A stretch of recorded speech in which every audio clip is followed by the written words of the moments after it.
Dave. Yeah, I think we're live. Oh, hang on. Go ahead. While you talk, I'm going to change this logo here. Don't worry about it. How about that?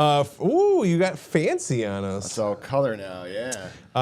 So for everyone who is here with us at 10:30 this morning, Yep. Cheers. 10:30 is due to Dave. He is single dadding it right now. His wife is down in, I don't know. Lake Ozark. She leaves you all the time. Yeah. So he had kid duty this morning, so he said, can we push it back till 9:30 or to 10:30? I said, sure, no problem. And then we still started a few seconds late because I tried to tell him I just texted him a picture of s'mores sushi. Oh, man. And he had to go run and get his phone, so Unbelievable. I apologize for that. For those of you watching, if s'mores sushi makes its way into the office, I'll send a mass email. And you guys can come. What do you say about that? That works. Does it work? Yeah, that works. Awesome, man. So, Josh, do you want me to take that logo off? I'll take that logo off right now. There you go. It looks like it's on our wall, our plain, boring wall behind us. Yeah, we're going to work on that a little bit. So I've had an exciting summer. Yeah. We've talked about this before, but like summertime when the kids are off of school, it's all about like, what are they doing this week? And we've had summer school, we've had camps, we've had all sorts of things, but I had a unique experience for the first time in 10 years. Missy and I have had no kids in our house for a week. Now we've traveled without them, but they've stayed with grandma and grandpa, things like this. Our kids went to Camp Tecumseh. Spell it? Nope. It is a YMCA camp down in Brookston, Indiana. It is like 2 hours south of Elmhurst. And all three of them went. We dropped them off on a Sunday. We picked them up on a Saturday.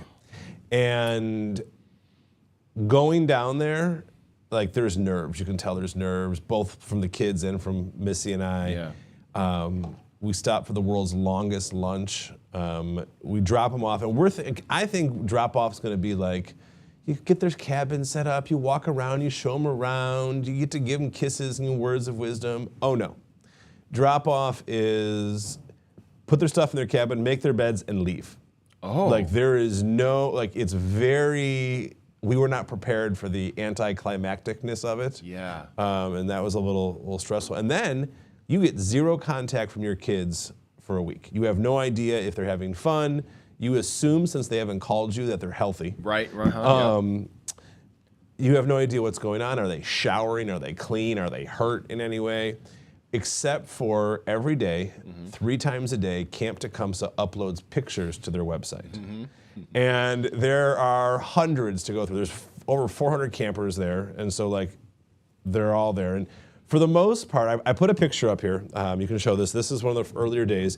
You're searching through pictures. This is a very common picture, that you see. You search through it. Yep. If you can see, my boys are actually sitting next to each other. Alex is in the red shirt. Zach's in the glasses next to him. They're in the front left, behind the big guy in the red hat. Yep. And so, but you search these photos, and you're just trying to identify your kid. Yep. And this is how 99% of the photos are. And then one night, all of a sudden, we get 6 or 7 photos that look like this. This is my daughter Maggie up on stage. You didn't have to search for her. You didn't have to find out who the other, to see where she was. This was her. And I'm only showing you one of the pictures. There's literally 6 or 7 of these. And the number of texts that we got, there's a lot of kids' friends, the number of texts we got from people's parents just said, looks like Maggie's having a great time. And she definitely was. It's become one of my favorite pictures of Maggie. But we've since picked them up. They're home from camp, and Maggie would go back tomorrow. She asked next summer if she could do 2 weeks. Alex complained for the most part about it and now wants to go back. And Zach's done. Zach's done. He has no desire to go back. Too many mosquitoes, campfires. Yeah. I'm with Zach, man. That's way too much outdoors. It's freedom. It's fun. You're away from your parents. I think Zach actually likes his parents, though. So, did you like going away to camp as a kid? Yeah, loved it. I could see you being super like you missed your social butterfly pants. Loved going away to camp. I'd do it again right now if I could. Have you seen these adult summer camps? What is it like? themed. Like you can go and like talk about taxes for a week or something. Well, that'd be kind of fun. Should we do that? You kind of do it now, like We do, on a day-to-day basis. It wouldn't be much of a vacation. But no, yes, I remember on Shark Tank there was like an adult camp. Yeah. Did it actually like go through? Is it? You can look it up. I mean, look up adult summer camp. I think it's mostly like college kids going and having too much to drink. But yeah, that makes sense. And then there's, in our household, like we just finished a grueling baseball season, and this week Landon's in baseball camp. I'm like, man, we just can't stop. But yeah, good stuff. So Camp Tecumseh. Camp, yeah, it's an adventure. It's a thing. Cool. So, all right, before we get into all the fun stuff here, let's talk about compliance. Today, actually, more than most days, this compliance is important because we're going to talk about the future, but everything we're about to tell you is for educational purposes only. It's not to be construed as advice. Don't go out and make changes just because of what I say, but if you do want to understand more about it, we'd be happy to talk about how it applies to your specific situation. Specific. Look at this new camera view. Just me. Oh, I like that one. We usually kind of give a quick little reminder as to what is Java with Josh. Java with Josh. Java. Josh. That's Josh. This is Java. Is a live monthly video stream that we go live on YouTube. And a few days before we go live, Josh and the other advisors put their heads together and they think really hard and they're super smart and they come up with really timely and relevant financial topics for you retirees and those soon to retire. And we talk about it. And then he makes me give a summary at the end to make sure that I wasn't napping because I love to nap. My kids think the fact that we do a YouTube show makes us really cool. Like we are famous compared to in their eyes. Yeah. And then they see that we have like... No, they don't see that. They don't care. Oh, that's right. They're not allowed to watch, actually. That's right. A little shout out. Wait a minute. Oh, wait. What's going on here with... Oh, he gave a bunch of emojis that aren't working. But Clay does say, new setup, fire. Clay, again, feel free to fly out here and help us tweak this, man. We would love to have you help with the studio, right? Yeah. Yeah, cool. Awesome. Upcoming shows, Josh. Let's take a look at that. Coming up here, August 14th, which is the first day of school for Elmhurst kids, so that'll be a fun one. We may be changing that date. Yeah. No, that one's good. Okay. Well, we may change it. Who knows? September 11th, excited for that one. Actually, I leave for a small little trip later that day, but that will be a good one. Cool. And then October 9th. So. Oh, is that going to be our Halloween theme? Oh, last year you had a great Halloween theme. Yeah, we're going to have to do it again. Okay, cool. So. Love it. Also coming up, if you have not listened yet, I encourage you. I've started doing a live sorry, it's not live. I can't say live because I actually recorded a couple days ahead of time. But a radio show that airs on Saturday mornings from 7 to 8 a.m. on WLS 890 AM here in Chicago. I encourage you to sit and listen to the next show coming up on July 13th. And every Saturday thereafter, 7 to 8 a.m. on WLS. I'm the first one tuning in. It's a little bit weird for me to do because this is my normal style. This is how we're talking right now. You and I kind of back and forth, a little slow, a little bit of non-technical.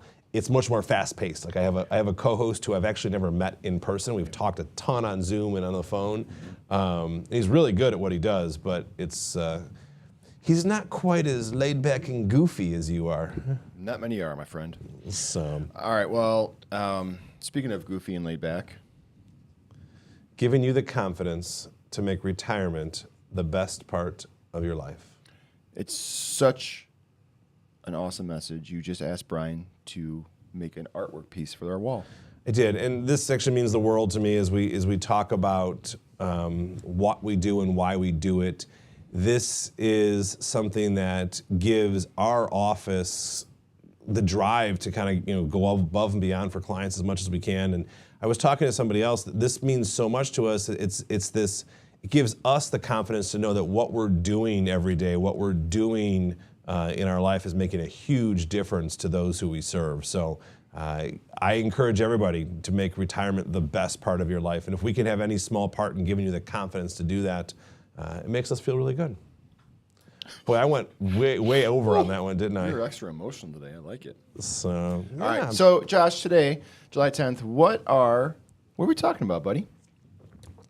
Today's a fun one. Today's gonna be a little different than anything we've done so far. Can I recommend you not swallow so aggressively next time? It really picked You're up wearing in the mic. headphones so you can hear everything that happens. okay. Well, I'm not saying everybody else isn't hearing it too. Fair. Clay, I'm sorry if I just swallowed into your ear. But we want to talk about the year so far, what we've seen, and kind of give a little bit of what we expect for the rest of the year. Okay. So I'm excited. Let's get into it here. Let's do it. And before we get going, I always like to start with this, and this is the Own Your Retirement Planning process. And what it is this is the process that we walk everybody through as they come into our office. And the ownership portion of it, for most retirees, is the first time that you have the ability to take control and ownership over your complete financial situation. Now that's good and bad, because if you do it, there's a lot of benefits. And you can really put yourself in a much better situation.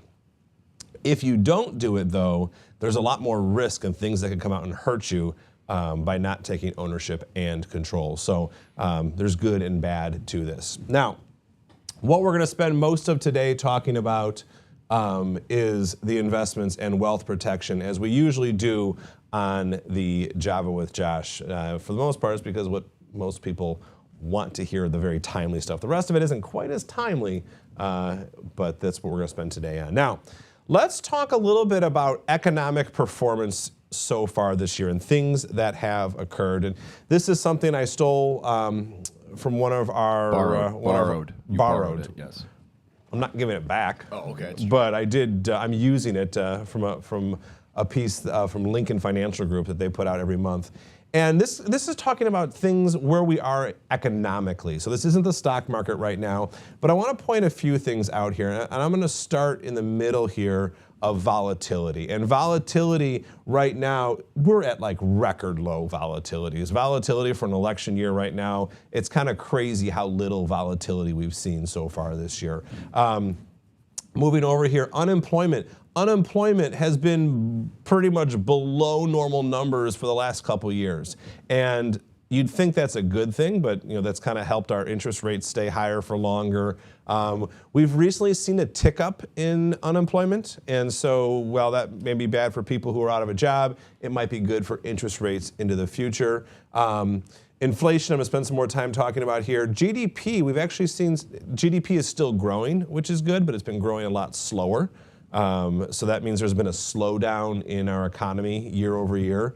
And then we look over here, consumer sentiment. So consumer sentiment is a measure of how consumers are spending money. A lot of our economy and a lot of our stock market is driven by consumers, that's you and I, out there spending money. And it's actually been falling and coming lower over the last quarter. So economically, a couple things we look at. One is things are starting to slow up a little bit, but we're still in a really good spot. Now, moving forward here, I want to look at inflation. This has been driving almost everything for the last few years, and this year is no exception to this. We look back in June of 2022, we peaked out at 9.1% year over year, and we were told it was temporary at that point and it was going away, but we know that it didn't. It has come down. The Fed wanted to get it below 3%. 2.5% was kind of their goal inside of there. The problem we've had this year is it's been bumping around here and it's been sticking pretty close to that 3.5%. Now, the good news is inflation data just came out for this month, and as of the July data, we're at 3.27%. So seeing it level off, seeing it go down is a really good thing as we come in here. Now, let's talk about performance, and let's talk about equity performance in particular. So far, this is as of June 27th, so these numbers are about a week and a half old here. We've had great equity performance. The S&P 500 is up almost 15% year to date as of that time period, 25% year over year. That's crazy. The NASDAQ's even outperforming that more. The Dow Jones has pretty much dragged behind it quite a bit, and that's because of those larger stocks inside that Dow Jones there. Now, year to date, and I just looked at this before we got on here, the S&P as of yesterday, so as of June 9th, The S&P. July 9th. I'm sorry, July 9th. My mother's birthday. I should know that, Mom. As of July 9th, the S&P finished at 5577. That's kind of an unheard of number. It's kind of a crazy thing as we think about where the S&P finishes at. And that's an important number to look at because that's kind of the biggest driver we're seeing in markets is where's that S&P level at. And so for the most part this year, we've seen almost no volatility except for April. April, we saw some volatility come into play.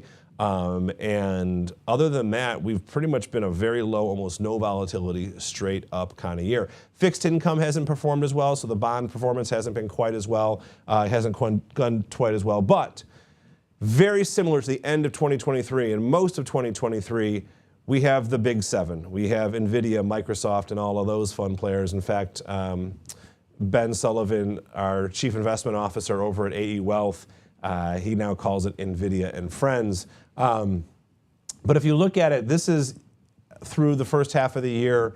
Down here, what you see this performance, this is the S&P 500 without the big seven, if you will, in it, year to date. And this orange performance is when we include NVIDIA and Friends. And they added a 20% year over year almost increase over the top of what you've seen so far. So going forward, and Dave, you can come back here to me, I want to talk about a little bit our crystal ball. And the crystal ball of fun, the crystal ball of where are we going is just that. We don't know what's coming out there. And it's kind of a fun game every year. You can look and say, what do we think is going to happen? And Ben Sullivan, Tom Siamanis, the Chief Economic Officer over at AE Wealth, they both see a lot of good. They're very bullish on the rest of the year. They think as long as it remains quiet, we could see that S&P top out at 5,900, and that's an additional huge growth over where we are right now. But there are things that we're watching. So what are we watching for the second half of 2024? First and foremost, we're watching the election. We're about to come into a part of our U.S. history that I'm going to say as we look back on it, no one's going to say, well, that was a great part of our U.S. history, as we tend to fight with each other a lot. But when we look at this election and what this graph is showing you is, and the graph is pretty much just saying, hey, every president we've had, doesn't matter who it is, at the end, the market tends to go up. It doesn't matter who the president is. But what we're looking for in this election is, for the most part, we should see some increased volatility as we get closer to the election and people don't know what to expect. But both President Biden and President Trump are known quantities. The market likes that. So there's no surprises out there when it comes towards the presidential election. The other thing we're looking at, the Federal Reserve. I've shown you this yield curve over and over and over again. The yield curve and the Treasury, the Federal Reserve is setting these short-term interest rates. They set the shortest of short-term rates. And what happens is if these rates start to come down, you're going to see a huge run-up in equities. Because when these rates come down, we may not like it because we may start losing our 5% money markets, our 5% CDs and things like that. But companies who, that's what the stock market is comprised of, they really appreciate when rates come down because that decreases their expenses. And with decreased expenses, it means increased profit, which our stock market really likes. Now, so far, the Federal Reserve has kept rates higher longer than we anticipated. We thought they would be coming down a couple points already this year. Right now, what the Federal Reserve is projecting is one rate cut, probably sometime in November or December. We wouldn't be surprised if we saw an additional one earlier in the year if the economic indicators, if the data says so. They've been pretty much, the Fed has been driven by data so far. We do continue that to expect. And based on what I showed you in the first slide here is the economy is kind of softening. We wouldn't be surprised if we do see 2 rate cuts. And if we do, we expect to see equities come up quite significantly. The other one that we're looking at is really the geopolitical world. Russia, Ukraine, the Hamas-Israel war. We don't know what China's going to do sitting out there. If something bubbles up there, world economies could be kind of turned upside down. Oil prices, that's always a big concern for us, economically speaking. Something like that could cause an issue in the bullish thought process that we have. Now, what does this mean? What does this mean for the average retiree? What does this mean for our client? I want to step back here and have a conversation on what I refer to as expectations versus forecast. What I just showed you was a forecast, things that I expect, things I'm kind of guessing as to what's out there. An expectation is understanding what the history has showed us and kind of applying it forward. And let me put this in an example for you. A forecast is me telling you, I expect there to be a recession in the next 3 months. That's a forecast. I could be right or I could be wrong. An expectation says, hey, I know there's on average 2 recessions every 10 years. And do I think that's going to continue? Yes. So sometime in the next 10 years, I expect there to be 2 recessions. I don't know when they're going to be. And what we really truly believe in is making your decisions and making your plans based on expectations and not forecast. And this is a great time as we get into the prognostication of the second half of the year to remember that the planning is far more important based upon what your situations, what your desired outcomes are, and understanding what the expectations are moving forward. In the forecast, the odds of me being 100% right here are pretty slim, but the expectations based upon what we expect in the future and how it should impact your overall situation, we can be a lot more accurate with that. So again, like I've said most times, don't make any knee-jerk reactions. Understand that what we're going through is normal, and we expect all sorts of different things to occur over the period of time. But it doesn't matter how it applies to your specific situation. I said specific again. Yeah, you did. You pronounced it good. I'm working on it. Yeah. For those of you that are out there, you have any questions right now, start typing them in the chat box as we kind of start winding down the show. People are going to ask for more forecast. Well, have you noticed how worse our weather forecasts have been? We were commenting this the other day. If you're sitting here in Chicago, you've had a lot of rain recently. We rely heavily in our house. We'll get up and we'll look at our phones and what's the weather. And I've got like 4 different weather apps I check. Me too. And they're never 100% right, but they are way more wrong in the last few months than they've ever been, I think. And even like the difference between the 2 apps is just, it's crazy. It is nuts. Yeah, I don't know. Sorry to get off topic here. I'm giving you more time to submit your questions, people. That's what we're doing here. So again, Josh, I'm gonna make a quick little plea. If you are watching right now, hit that like button on the YouTube. It should be right below the video. And also hit that subscribe button so that you are notified when we go live with new shows. We are seeing more and more people find our show that have never heard of us. That's called organic searching. They just type in like financial topics and Josh's beautiful face just pops up and they watch our videos. So they're not typing in Java with Josh. They're not, surprisingly. Yeah. I know. They're typing in like tax nerd and it's working. Tax nerd. I missed that. I do miss that too. So yeah, please hit that like button. It really does help the show. So still no questions yet. Hey, I'll take that as a good thing. Yeah, right. Yeah, exactly. You're so clear and concise with the topic. All right, so I'm going to summarize today's show. This is going to be a harder one because it's different than ones we've done in the past. I feel like your summaries have been pretty, I've made it really easy on you recently. You have. This is where I should have my Full House music going like I did with you in a zoom up on me. Be like, today's show, it's been a good year so far. Signs point to the rest of the year being really good, right?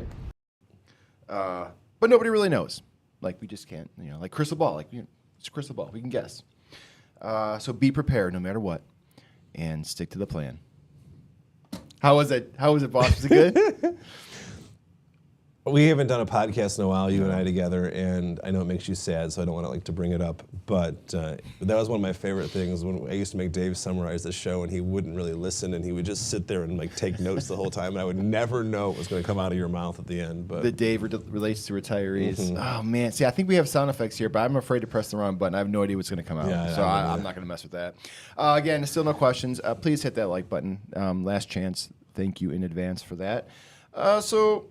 What do you think, Josh? Are you? Have you spoke your piece? I've talked a lot so far already today. I don't feel like I need to talk anymore. So what you're saying is we're gonna let these fine folks get back to their coffee. Maybe they're still in their pajamas and go shower and get dressed, go off for a bike ride. I don't know. Brian, you got any words of wisdom before we leave here? No. All right. With that, Josh, ready to do it? Bye. I thought you were.